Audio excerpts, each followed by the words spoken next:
If your fuel tank is singing, your wallet might be next. That abnormal whine isn't normal. It's your heads up before rough starts and random stalls. This isn't guesswork. These symptoms typically show up gradually, not all at once. I'll walk you through the 5 telltale behaviors that point to a failing pump, plus how they escalate under load and at speed. Learn them now, and you can act before you're calling a tow. Number 1. Highway sputter. Ever notice a smooth cruise turn into a faint shudder right around highway speeds? You're holding steady at 65, light throttle, road is flat, and the car gives a tiny hiccup. That's not crosswinds or a rough patch of pavement. At those speeds, the fuel system has to deliver a constant, even stream, and any weakness in the pump shows up because small drops in pressure become big problems when airflow and demand are high. Around town at 35, the engine isn't asking for much. On the highway, it is. So when it stumbles at 65, you start guessing.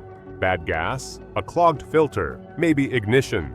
The tell is how it behaves under steady load. A weak pump struggles to keep rail pressure stable, so the injectors don't get enough fuel.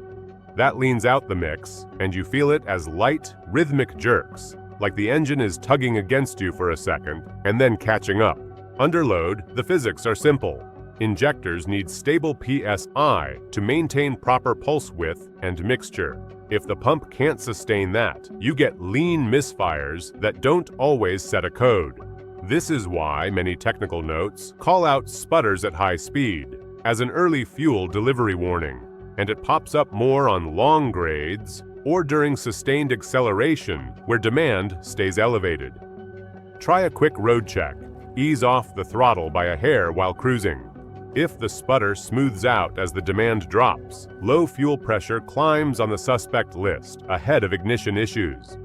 For a quick driveway validation later, tee in a fuel pressure gauge and watch it during a steady 60 to 70 miles per hour pull. If the PSI tracks below spec or sags when you ask for a bit more pedal, the pump is falling behind. If highway sputter is your first whisper, the next sign shows up when the key turns. Number 2. The long crank. Does your engine take an extra 3 seconds to wake up, especially after sitting overnight? That slow, steady cranking with no immediate fire points to fuel pressure not being there when you need it. A healthy pump primes fast. When you turn the key to on, it spins for a couple seconds, builds rail pressure, and the engine lights in 1 or 2 seconds because the injectors already have what they need. Here's where it gets tricky. It still starts, so it's tempting to blame a weak battery or a random sensor, but a battery issue usually sounds like slow, labored cranking. With a fuel delivery problem, crank speed sounds normal, yet the engine takes longer to catch. That delay is often the pump bleeding off pressure after shutdown, forcing the system to refill the lines before ignition can happen. Watch for the tell after a long soak. First start of the day drags, then the second start at lunch is a bit quicker. Try this simple priming move.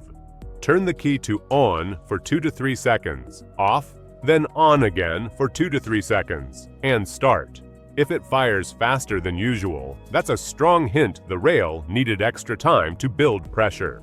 Guides consistently tie hard starts, long cranking, to leaking check valves inside the pump or a weakening motor. The check valve's job is to hold pressure when you shut the engine off. When it leaks, fuel drains back to the tank, and the next start becomes a refill exercise.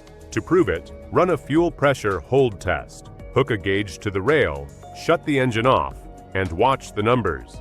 If pressure drops rapidly instead of holding near spec for the expected window, the leak is likely inside the pump module or its built-in regulator.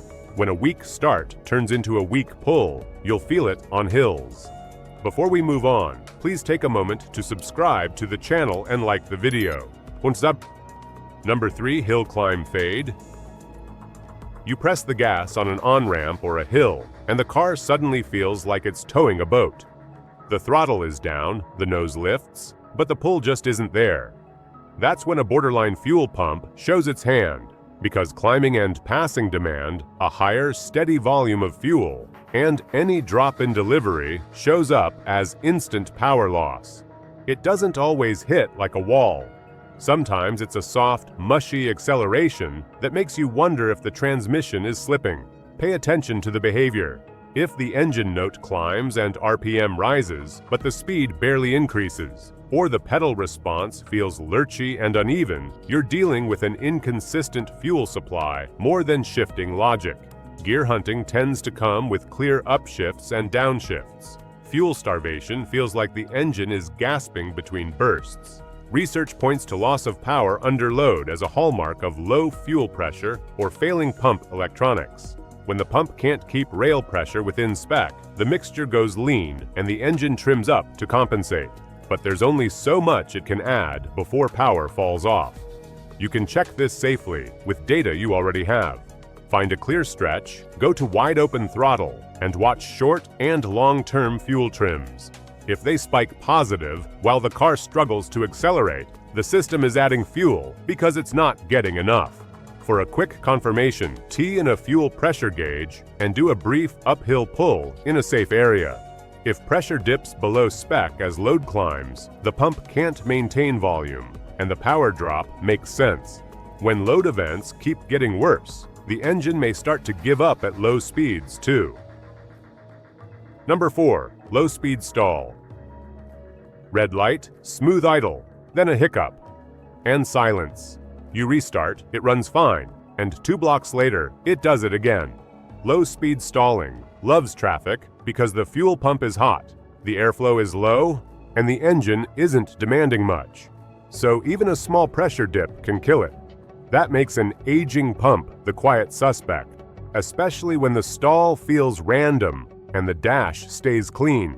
No code, no warning light, just a stall that comes back to life after a short cool down. That pause can fool you into chasing sensors, but heat is the common thread. In slow crawls, the pump loses the cooling it gets from steady fuel flow.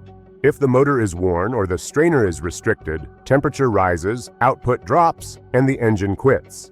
After a few minutes, the pump cools, spins again, and the cycle repeats. Here's what's happening inside. A weak motor or clogged strainer reduces volume, and heat soak-in stop-and-go worsens it. Pressure slips below what the injectors need at idle, the mixture goes lean, and the engine stalls. Sources also connect frequent low-speed stalls to power delivery faults. Tired relays, corroded connectors, or wiring that opens when hot can cut voltage just long enough to shut the pump down. Try a quick street-side check the next time it happens. Turn the key to on and listen at the filler neck. You should hear a steady hum for a couple seconds. No hum, and you catch a relay click or find a blown fuse. And you're looking at an electrical supply issue or a pump that locked up. For proof, put a pressure gauge on the rail at idle and let the car sit. If pressure wanders, flutters, then the engine dies. The pump isn't maintaining delivery. All roads lead back to one early warning most drivers can catch without tools. Number 5. The tank's whine. Hear a thin whine or a loud hum from the rear after key on or while idling. That sound pays for the tow, if you act now. A normal pump makes a soft, low hum that fades into the background. When the tone turns sharp, higher-pitched, or buzzy, the pump is working harder than it should. Internal wear, a clogged strainer, or contaminated fuel increases drag on the motor, and you hear that extra load as noise. The trap is simple. The car still runs, so you ignore it. But that noise often shows up before any obvious drivability issues. It's the earliest warning many owners ever get. Catch it now, and you can fix the root cause before it escalates into hot start drama or a roadside stall. The nuance matters too. That whine can get louder when the tank is low because the pump loses cooling and lubrication from the fuel. On hot days, heat thins the margin even more, so the pitch rises and the buzz becomes more noticeable. If it's abnormally loud and you have even one other clue, run a fuel pressure test and pull the strainer for inspection. Early replacement can prevent a surprise shutdown and protect injectors from debris stirred up by a failing pump. Stay ahead of it. Catching the whine early costs less than a tow and a rushed repair, and it keeps your weekend from becoming shop time.